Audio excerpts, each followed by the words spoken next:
under the current circumstances, it was quite a unique situation in terms of like for the jury to meet online, which was the first time, I guess, in the history of the jury. And but also one thing that came up was, of course, that like thinking about the terms that make digital communities, which is both like digital and community, and how these the meaning of both of these ideas change, or like what do they mean right now under the current situation. So it kind of helped us to kind of to rethink of all of these, of what do we mean by community, what do we mean by digital, how are these chains in a crisis like what we are going through right now, and of course thinking about like the actions and presence of communities, and how they connect with their groups, who is behind communities, etc. Yeah, Dietmar, I don't know if you want to add there. Yeah, sure. I mean, I think this was, as Irini said, a really unique experience under these circumstances. And like Irini, it was also my second time in the digital communities jury. And so I can see a difference in how we approached things. In my first digital communities jury experience, we spent a lot of time discussing community technology, digital communities versus non-digital communities, and all these things in a like very abstract way, and try to come up with kind of objective criteria. But at least for me, through this experience of the pandemic and just this situation that we came together in this kind of very remote and disconnected way with, for one person it was the morning, the other person was the evening, made this more present in an almost visceral way. And so for me, this also made this criteria for what a successful project is less abstract. It really converged on much broader questions of, what value is generated, what do these people share who come together in these projects through their, co-presence or their shared purpose and activities and things like that. So in a way, it became less academic from less about justifying what a digital community is, more towards how does it improve a situation in a very concrete context. Yeah, I guess if I may add something here, it also, as Dietmar was saying, like it made this idea of like how also the need for communities and community at these times, and how we could get inspiration, but also how we can be part of the action and do something towards like more caring worlds. And it's exactly what the pandemic has shown us, that we live in a very fragile ecosystem and that our society is very fragile. Everything so many people live in precarious conditions, and it's and I think it is reflected, like the work that the communities are doing in this year's election is reflecting a little bit why we need to invest, and why the real reason why these projects exist for, and why they are much needed now than ever.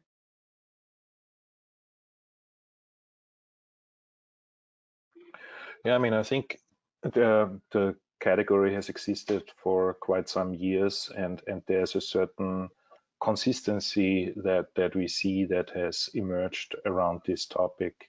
And in the early years, it was very unclear what a digital community is. I mean, okay, there was Wikipedia, and then but what else, and how much of the model that is.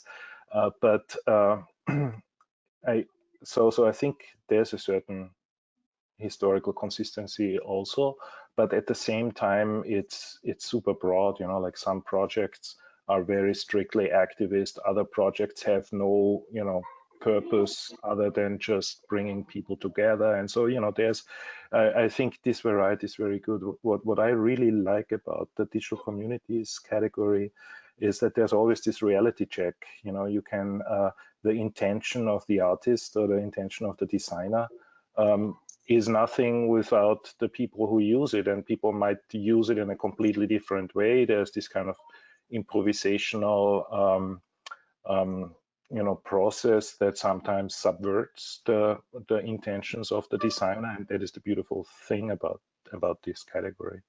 Yeah, I agree. I think it's I feel that it was yeah, definitely quite relevant, the work, but also there was this authenticity as well in terms of like how the projects and these communities like relate, but also work with the wider members and their community groups.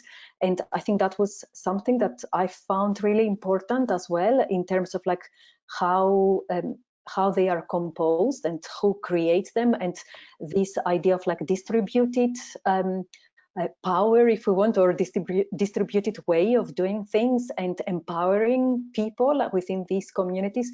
So yeah, so it was definitely a great range of work, and of course addressing like issues that are quite challenging right now and quite relevant.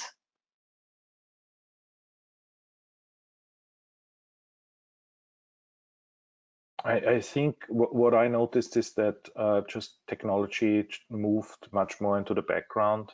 I mean, there are kind of different projects. There are projects that, basically deal with issues such as, let's say, environmental issues, global warming, and these kind of big challenges of our time. And in this case, technology is a way of organizing and of getting people together. But then, of course, there are also projects that deal with the issue of technology itself, the kind of social complications and shifts and rifts that technologies have brought in our everyday lives. So these kind of projects, of course, are also very important. And I think this question of what is artistic about digital communities is never clear and is never resolved, and I think that's great. This question is not really, I mean, we can talk about relational aesthetics and all these things, but yeah. I think it is not really a question that draws a separating line across the projects, and I don't think we ever really discussed that at length during the jury. Yeah, definitely. I feel also this is really interesting because it's such a mix of like, and I think it's also the interdisciplinary groups that make these projects come together, and the different skills and backgrounds, but also sometimes the reason why they set up and the necessity and or responding to or addressing like things that are quite urgent.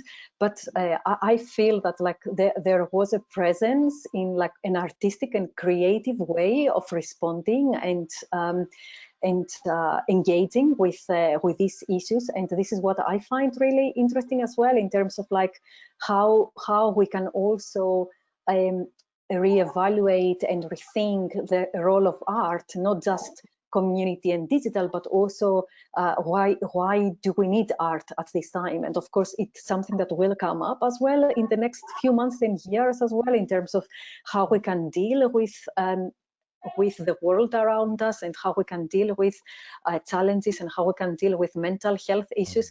And it's something that I feel, and of course critical thinking is something that is goes like very deep into this category, and like how the projects are dealing with that. So yeah, so although it was not exactly like, we couldn't tell that, oh, is this art or is this not art? I mean, there was obviously like a creative approach and artistic approach. Mm. And I think it also shows very much how art has entered everyday life. I mean, if you think about how certain let's say political figures have drawn heavily from conceptual art, from the Albanian mayor of Tirana to the mayor of Bogota, and who use this kind of almost like fluxus performance type of approaches in their art. And there are also negative examples of how, you know, these kind of sensory confusion is used in disinformation campaigns. So I think it's not a marginalization or parochialization of art, but rather a way of kind of art going into the, you know, bigger public sphere and working there in a very profound way.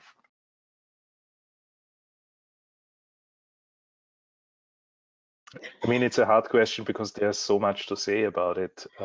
So for one, of course, you know, it pretty much brings together everything that has existed in digital communities, you know, all kinds of forms of communication, protest in physical space, in digital space,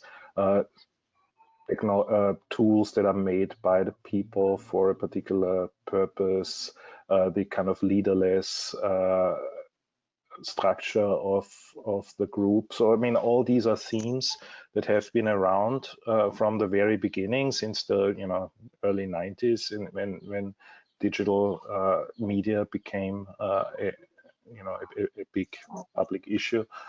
But here they, you know, they just came together in a very you know, powerful way. And of course, it's also in this tradition of earlier protest movements. So also shows how the issue is always a local issue that different groups are dealing with, but they share knowledge on a global scale. They draw from each other.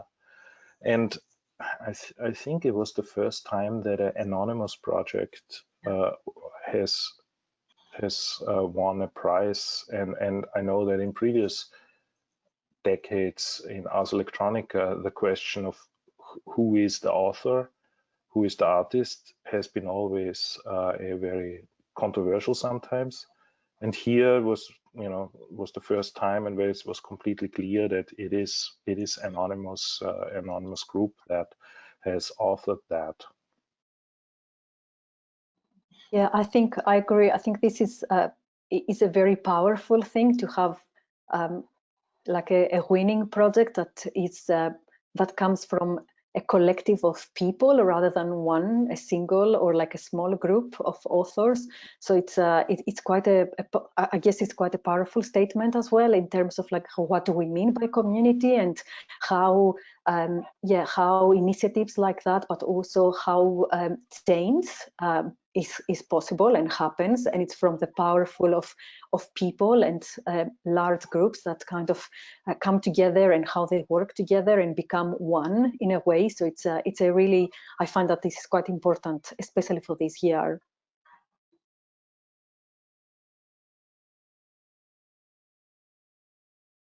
I think it was, we probably mentioned it already, but it was the whole situation of like entering a virtual room after years of having experience like the jury at Ars Electronica, but at the same time the humanity of that as well, and each of us being in isolation or like under lockdown at different parts of the world, and in our kind of personal spaces and living rooms, etc., rather than being in a kind of neutral, you know, in a space in a museum somewhere. So it's this idea of like the experiencing together the current situation, but also at the same time talking about something that is so relevant. Yeah, I mean, I think we all expected a lot of difficulties in, you know, through this unknown situation, and, you know, what to expect. But what I was surprised by is how easy it was in the end, in some respects, how constructive everyone was, how everything, all the discussions were very constructive and consensual. And I think it's yeah, it of course, I mean, you know, it's of course not as much fun as going to Linz and dining with the jury members from all over the world, and instead basically having essentially what is the same work session that I have otherwise when I have meetings just over the weekend. But at the same time, I enjoyed it so tremendously. This very collegial and focusing on the essential things. This attitude in our discussions. So it was a very good experience for me.